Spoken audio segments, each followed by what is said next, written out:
अवैस भाई गल ही मुक गई।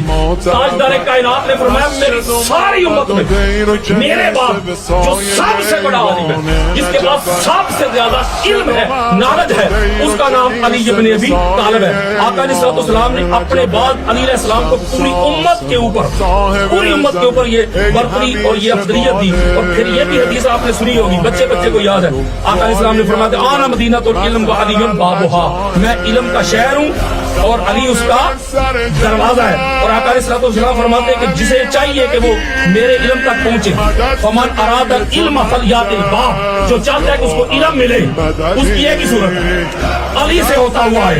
इसको इमाम हाकिम अल मुस्तदरक में जिल्द नंबर 3 जिसका नंबर है 4639, इमाम इब्न साकिर तरीक मदीना डिमिश्क जिल्द नंबर 42 सफा नंबर 379 बेरूत लेबनान की छपी हुई बगदादी की तरीके बगदाद जिल्द नंबर 4 हदीस का इंटरनेशनल नंबर है 2186। इमाम इब्न अदीन अल कामिल जिल्द नंबर 3 सफा नंबर 412 और ये भी बेरूत लेबनान की छपी हुई किताब है।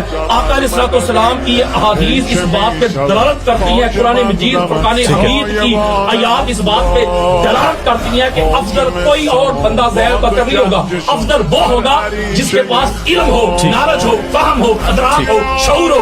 तो हुजूर ने ये बात दुनिया तक पहुंचा दी कि मेरे बाद मेरी उम्मत में जो सबसे बड़ा आलिम है उसका नाम अली इब्न अबी तालिब है। अम्मा शफीका ने कहा सबसे बड़ा आलिम अली है। फिर उसके उमर बिन खत्ताब कहते हैं सबसे बड़ा आलिम अली इब्न अबी तालिब है। अब्दुल्लाह इब्न अब्बास कहते हैं सबसे बड़ा आलिम अली इब्न अबी तालिब है। अब्दुल्लाह इब्न मसूद कहते हैं सबसे बड़ा आलिम अली इब्न अबी तालिब है। सईद इब्न मुसय्यब कहते हैं, यहया बिन सईद कहते हैं कि अली से बड़ा आलिम, अली से बड़ा आलिम कोई नहीं, तो अली से बढ़ के अफजल कैसे चले।